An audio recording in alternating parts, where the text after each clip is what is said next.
Are you ready to go deep? Welcome to the Whole Being Zone. Discussions on the day-to-day ways we strive to play big and be whole. Welcome to episode 119 of the Whole Being Zone. This is Wendy Reese. I am so excited to have you here with me today. I'm having a conversation with an amazing, incredible, wonderful yoga instructor, Anna Guest-Jelley, who is the founder and CEO, Curvy Executive Officer of Curvy Yoga. And this episode is sponsored by my new book, Alchemy of Yoga, Living Yoga Off the Mat.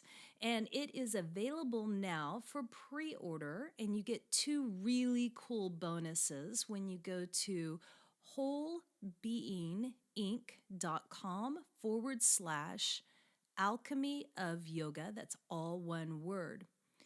There are many books on yoga which will go deep into the meanings of enlightenment and all the ways to do yoga right. This isn't one of them.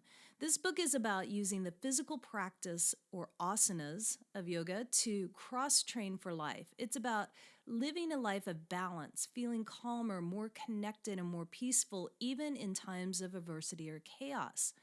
The Alchemy of Yoga, Living Yoga Off Your Mat, will change you in a way that you might find surprising. It will teach you a lot about yourself, and it teaches us the role of flexibility, strength, balance, surrender, both on and off the mat.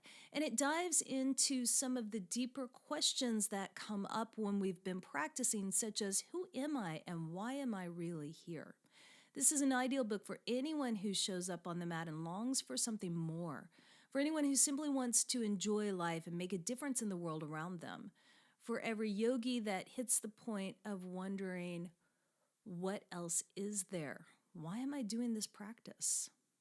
So you can get two bonuses: the virtual Alchemy of Yoga retreat on September 18th and the Body and Soul Yoga Nidra. All you have to do is go to wholebeinginc.com/yoga. There are instructions there. And without further ado, let's get on with the show.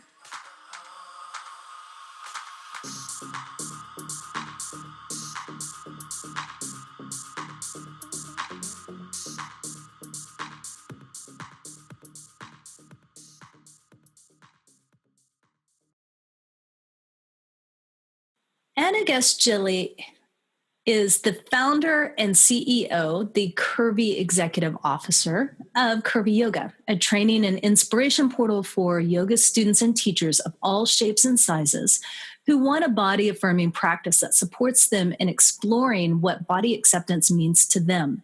As a writer, teacher, and lifelong champion for women's empowerment and body acceptance, she encourages people of every shape and size to grab life by the curves and never let it go. Welcome, Anna. Thank you. I'm so happy to be here. Thanks for having me. My pleasure. And I'm really grateful that you're here, because this is, for me, a subject that is a lifelong concern and lifelong passion as well. And so I'm excited to be having this conversation. We're talking today about self-esteem and body image and yoga. And I'm going to dive in, because you're not a petite woman. We're not running videos, so people can't see you. Right.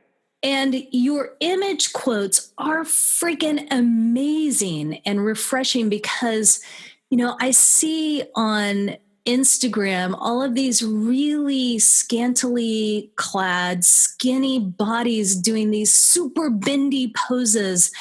And I find myself feeling really heavy because A, they don't look like me, and B, they don't look like anybody I have seen on my mat in my classes ever. So you're doing yoga, showing up fully. And I want to take a minute to really applaud your courage, because so few people have the courage to just show up fully. And you're just rocking it, mama.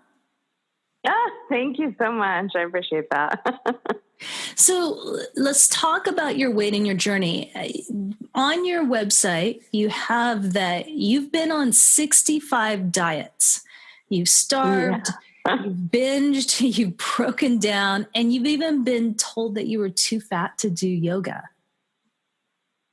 Yeah. Yeah. I think it's a journey that so many people relate to, is that journey of the body. And, I think a lot of people are wanting to change their body in some way, whether that's about losing weight or, getting fit or healthy, which is kind of how we talk about it sometimes these days. It's kind of been more construed as a health conversation. Not that health isn't important, of course, but I think a lot of times that's masking a weight loss conversation these days. And so I think what is so needed in this world is liberation from that, and an ability to focus on what actually feels good for my body. What does my unique body need? And not letting that be just a number on the scale, but what actually feels good for me. So how did you get into yoga? I actually had chronic migraines when I was in high school and early college. And I tried everything. And as listeners who may have a chronic illness or know someone who does, know when you do, people tell you a million different things you should be doing. So people would tell me, you should put a banana peel on your forehead. You should go to yoga. And this was in the late 90s, and I didn't know anyone who practiced yoga. It was really unknown to me. And so those were kind of the same level of weird to me. I was just like, okay, sure. So I tried it, though, because I was really desperate. And besides the fact that I didn't know anything about it, I had never had a positive relationship with movement because of what I was just talking about. So I had only ever exercised as a way to discipline and punish my body and try to lose weight. So when I tried yoga, I was just like, I'll just try it and, we'll see, but I'm sure I'll hate it. But it turned out that I really liked it, even though my body was nothing like the body on these, at the time, VHS tapes that I was doing yoga with. There was something about that moving with the breath, and I think especially Shavasana, actually, that relaxation pose at the end, that I just felt like there's something really different here than walking on the treadmill or something like that. And so that was my foray into the yoga practice. And I had absolutely no expectation that I would continue it or in what ways it would change my life, but it really has. So whose videotapes were you doing? Oh, Rodney Yee, of course. Okay, you say those are pretty much the only videos out at the time, I feel like. Well, my first yoga was with a videotape as well that I checked out from the library, but it surprises everybody when I tell them who it was. Jane Fonda. Oh, Jane Fonda. Yeah. Like I didn't think about it now. I'm like, I grew up working out to her record, the Jane Fonda workout.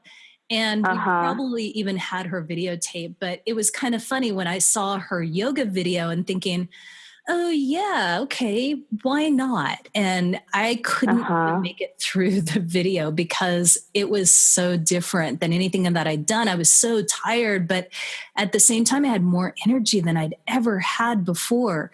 And it hooked me. Yeah, it'll do that.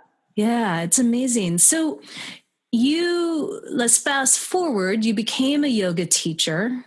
When did you become a yoga teacher? 2008, I think, early 2009, something like that. And what made you decide to take that journey? Okay, so I had been practicing yoga for about 10 years when I decided to become a teacher. And the whole time I had been practicing it, I had mostly been enjoying it. But I always felt like there was something I wasn't getting. I was always the biggest person in the room by far. And I just felt like they're not giving instructions that totally make sense for my body. So the problem must be my body. And once I lose X amount of weight that I'm wanting to lose on these, million different diets, then I will really get it. And so along the way in those 10 years that I was practicing, I started to look at those diets and I was just so frustrated and down on myself. Like, why can I not get this right? I feel like I'm, quote unquote, succeeding in every part of my life except this one. And when I started to look at it, I tallied up that number of 65 diets. I was just like, hold the phone. Like, I cannot need a 66 diet. Like, the jury's in. I have enough information that another diet is not what I need. And that's when I started learning about body acceptance. And that eventually led me to Health at Every Size, which is focused on healthy behavior, independent of weight. And that is when I had this moment in a yoga class where I just thought, oh, wait, what if the problem in yoga isn't my body, but it's just that my teachers don't know how to teach my body? And I quickly found out that turned out to be true. Very few people were learning in teacher training how to serve the needs of curvy body students. And I just thought, I have to do this. I just want to share what I myself have been looking for a long time. I know there's a need for it. And I can't be the only person on the face of this earth who is looking for this information.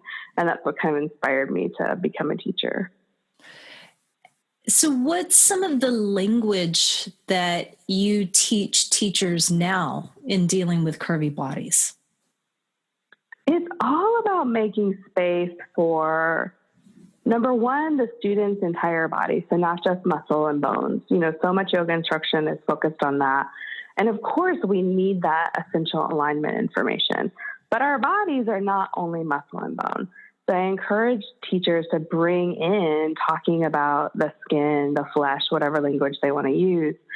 In class, it's really more focused on things like if you're in a forward bend, giving these various if-then cues to students. So being able to say, if your belly feels compressed here, then, and filling in the blank with how you can move the belly in that particular pose. So it's focused on the body part there. And then the other piece of that, in addition to making space for the whole individual student, is making space for every single student in the class. So very often poses are taught showing the quote unquote full expression of the pose first. So we could just take triangle pose for anyone who knows that pose. It's in a lot of different yoga classes. And the teacher may show it first with hand on the leg or hand to the floor, and then say, okay, so if that doesn't work for you, then you could use a block. So that is for sure better than not using any props or modifications. Right. But I prefer to do the opposite, which is to start everyone with support, let them find alignment and balance right there, and then give them cues to how they could dial down that support and find the right place for them. And what I find is that when we're bringing in the whole student and when everyone is starting on this equal playing field, and then everyone knows that people are going to be kind of moderating and modulating their own practice in their own body, what they need that day, that it really frees people up to, use different props or to not be doing the exact same thing as their neighbor. It dials down that competition within oneself and between other people when I am continuing to normalize as a teacher that we're all going to be doing different things, and that's fine. That's actually encouraged. I think that's brilliant. What we talk about in yoga, particularly as teachers, is that yoga is non-competitive, and yet we all have this human ego that wants to be good enough. And so you see it all the time in yoga classes where people really do need to be using the supports, but they're not allowing themselves to, or maybe they just don't know. Even in classes where I've heard teachers encourage it, the way that you frame it is such a much more engaging way, I think, for people to be able to step into it and allow that ego to soften. So that's really wonderful. And I have to share with you a personal story. I was teaching, and one of the students, we were about to go into shoulder stand, and she's a curvy woman, and she said, oh, I got this thing I got to show you. And she puts the strap around her breast, and she says, "I can do shoulder stand. I learned this on Curvy Yoga." And so she went into this, and I was like, awesome. "Oh my God, that's amazing!" And she thought, so the students are watching you and teaching me, and I am really grateful because it was brilliant, and I had never ever thought about that to free up that, create that space to be able to do that asana in a way that allowed everybody to do it. So thank you for teaching me indirectly. That's awesome. Yeah. You know, curvy bodies are so much more capable than we're taught that they are. You know, I think mainstream media and so many different messages act like curvy bodies can't do anything. And they really can do so many different things. It's just about making space and making it work for each individual body. Absolutely. So, what has been at the root of your personal struggle with weight, if you're comfortable talking about that? Yeah, you know, I think it's such a mix of things. For sure, there's a lot of bodily disconnection and disordered relationships with eating in my own family. So that has been just kind of the water I've been swimming in, so to speak, or it was when I was a kid. And I think that in addition to kind of also part of our family environment of perfectionism, like those things just kind of came together. And honestly, a lot of different societal bias. So my pediatrician, when I was growing up, told my mom that I needed to lose weight. And I was, you know, just like a pretty normal sized kid. Like maybe I was on the side of chubby, but nothing like, you know, that would really warrant his comments there, I don't think. And so that, I'm sure, drove my mom more than it even would have just on her own volition, because there was such a fear of fat. And there continues to be that fear. Of course, we see that everywhere, right? Yeah. You can't turn on the news without hearing about the quote unquote obesity crisis. So I think those things just kind of came together, and I just internalized it.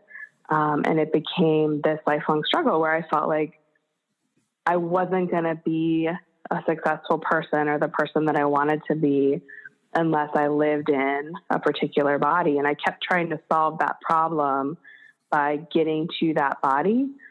And the way that I ultimately solved it, although I don't know if solving it is exactly the right framework, but was by getting rid of that paradigm entirely. I've read some of your writing, and I love this quote of yours. It's a daily practice and one that deepens over time in regard to that journey with body acceptance. How do you see yoga playing a role in that daily journey for you? I think yoga really taught me the concept of practice. So I've been practicing yoga for creeping up on 20 years. And what you learn over the course of time, I think, or what I have learned at least, is the value of showing up. And especially I've learned the total ebb and flow.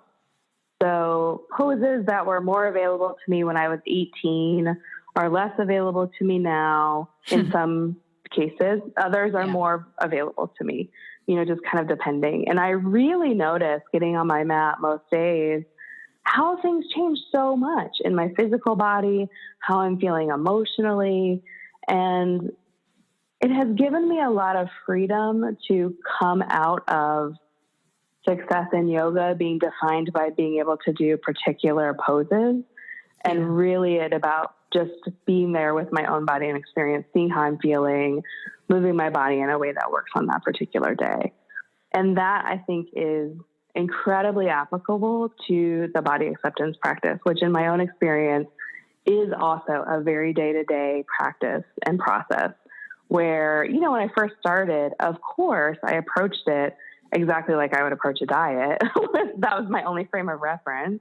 So I approached it like, oh, I'm just going to do this, and then I'm going to, you know, be done with it. Like, I'll just do it kind of like I thought, oh, just lose weight and that'll be fine, which of course never happened. And of course never happens with body acceptance either. So it's not something that I think we arrive at a point and we're like, oh, great, we're fully accepting of our bodies at all times. Nothing ever comes up anymore. like, check that box, move on with life. What, Yeah. what I see is I can for sure see and feel and experience in my own life how differently I relate to my body. It's so different. And also still thoughts come up sometimes where I'm feeling self-critical, or I hear about some new diet and for just like a split second, I'm like, what? Ooh. And then I'm like, hold on, reboot. Like, that old pattern is coming back in. So I, at the beginning of my body acceptance practice, would see those moments as failures. Like, gosh, how did I even have this thought? What's wrong with me? I don't even know why I'm bothering to try. And now through that practice framework, I'm just like, oh, of course this happens. I had a really long time that I was in this dieting mindset. And, all of society basically is constantly telling me and all other curvy body people that our bodies are wrong and we should change them. So it's not a surprise that I sometimes have those thoughts come in. But now I just see those as opportunities to come back to myself rather than times to just throw everything out as I would have in the past. I like that. Who is your yoga teacher, or who are your yoga teachers? Yeah, I've had a variety. Two teachers who I really love, being able to be with them, maybe once a year or something like that. Eric Schiffman is one, and then Angela Farmer is another. And she lives in Greece, so she's not in the U.S. all the time, but she's over maybe every year or so. And I love studying with these teachers who have been practicing for 40, 50 years and really seeing the effect of the practice on them. And what I see more than anything is how it has changed their being. When you're around them, they're so present, they're so loving, they're so gentle and generous with their own body and with their teaching for their students' bodies.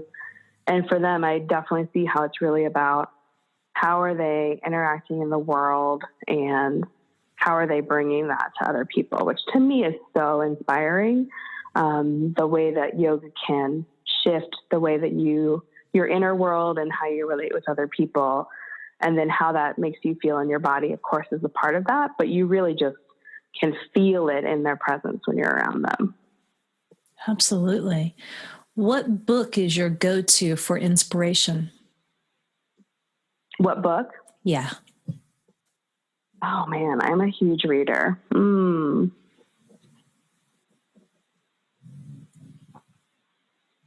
I love a couple different books. I love the Book of Awakening by Mark Nepo. What's great about that book is it has not exactly a daily thing to look at, but short little chapters that you can read through anytime. I feel like I can pick that book up at any place and find it.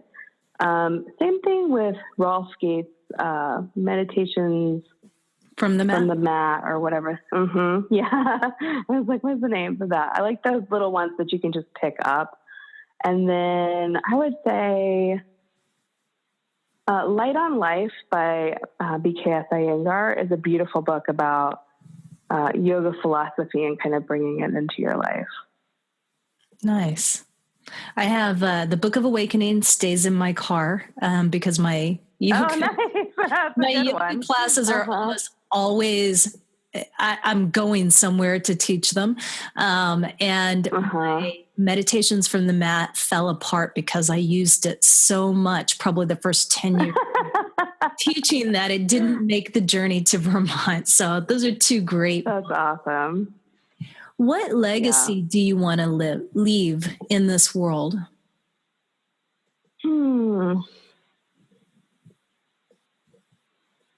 I don't really think about my own legacy. I think if I were to think about that, then I would say I want it to be in people's lives in the sense that they feel through something they've picked up through Curvy Yoga. This would be so amazing. They feel the ability to just live their life. And what I mean by that is I think this poisonous culture we have around bodies and what bodies have to be limit so many people from living the life that they really want to live. So I have felt myself many times, once I lose X amount of weight, then I'll finally be able to do, fill in the blank, whatever that thing is. I think a lot of people think that. And I think if people can get free from that a little bit and just live and enjoy their life and the body that they have, move it in a way that feels good for them, eat food that feels good for them. If they bring any element of that in from Curvy Yoga, to me, that is everything. Yeah. What are you most excited about right now in your life?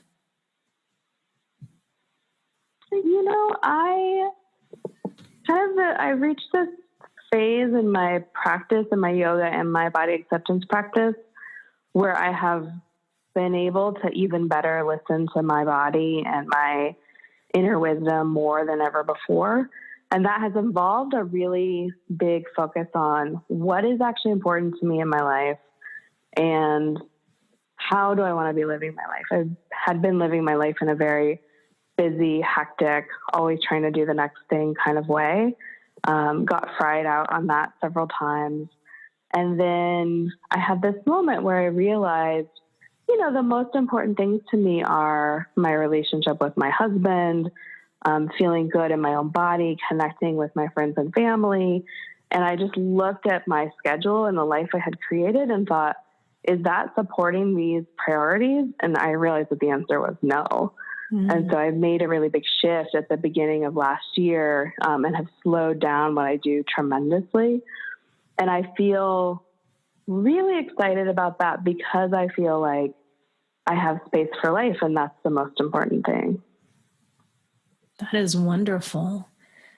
This may be super personal, but I'm really craving to have the juicy taboo topics. And I know that this is so incredibly tied to self-esteem and body image. And I know that you are a brave woman, so I think you might be willing to answer this question. What advice or rules do you have for great sex? I think that it's really about being connected with yourself, because then you start to know what your own pleasure is.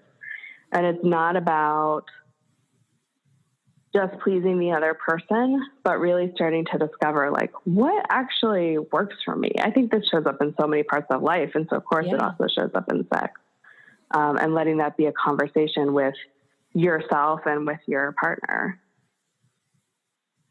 Absolutely. And I think it's a difficult conversation for a lot of people to have, especially when they are in that mode of self-criticism and trying to be something else for everybody else rather than just allowing themselves the freedom to show up as is. Right. Yeah, exactly. Is there a conversation that's particularly difficult that you're avoiding having in your life right now, either with yourself or someone else? I'm sure there is. I'm working on being more direct in my life. So I feel like that is less of an issue for me than it has been in the past. But, there's always things you're avoiding. What pushback have you had as a result of being more direct? I think a big part of it has been connected to what I was just talking about, which is kind of reprioritizing my schedule. So I say no a lot. And no one yet will say has really been totally outraged with me, but I know people have been disappointed. And it's hard sometimes to receive other people's disappointment and not jump into people pleasing mode. At least that's hard for me. So it's been a process of trying to stay in integrity with my own boundaries and just noticing my own reaction. So I feel like one of the big things I've built in is just space. So noticing those feelings and just breathing and not instantly responding, and just taking a moment to think about, okay, well, why did I say no to this in the first place? And not just being oh, just kidding. Okay, yes, I'll do it. I know you're disappointed, so instead I will just do it, Yeah. Is there anything that you would like to ask of our listeners or anything you'd like to leave them with today? I would love for people to explore what feels good for them in their body in some realm. So that could be moving their body. It could be what nourishes their body in terms of sleep or connection with other people. It could be in, any number of different realms. I think that's such an important question for us to be asking ourselves on a regular basis. One of my favorite ways to frame it is just taking a moment, checking in. You can just take a few breaths and then ask yourself, what do I need in this moment? And just see what comes up. A lot of times it's an answer maybe you're not expecting. Sometimes it's very simple, and it's like to get up and go to the bathroom because you've just been emailing for a long time, or to have a drink of water. And I think the follow-up question, if your answer is like a 3-month vacation and you don't have the time or resources to do that right now, many of us do not, is to kind of follow that question up with, how can I meet that need in this moment with the resources I have on hand? So if your answer is for a long vacation, then you might think, okay, well, what can I do today and what time I have available, income I have available, et cetera. And, the answer might be a nap or to go for a walk or just to take a little time off the computer or whatever it is that you do, and start to just build that conversation with yourself. Even asking yourself that just once per day really can start to shift your perspective, I think. Absolutely.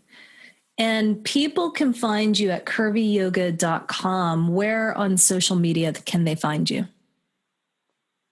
Oh, pretty much all the places. Facebook, Twitter, Instagram, and I'm at Curvy Yoga on all of those. Excellent. We will definitely link those up in the show notes. And I have one last question for you. What does whole being mean to you?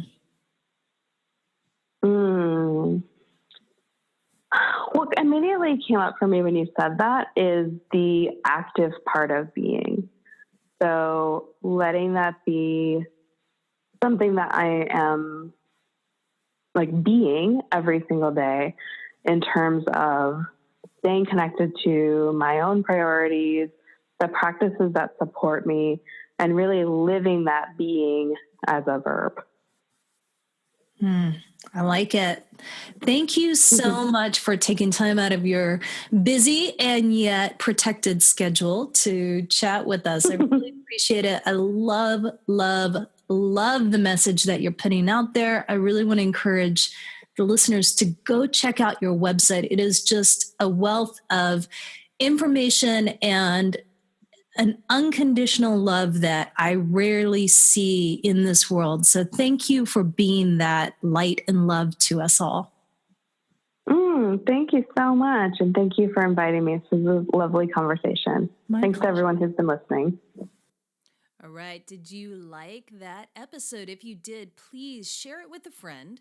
And if you're so inclined, take a moment to go to iTunes and give it a rating and review. That is really, really critical here in the podcast world. It helps iTunes know that this is a show worth sharing, and it helps me know that you're digging what I'm putting out. So share it, like it, rate it. That's how we get the love. And if you're really, really digging it, there is a donation button on the show notes page, and there will be links to all of the show notes. Infinite love and gratitude. Until next time, be whole.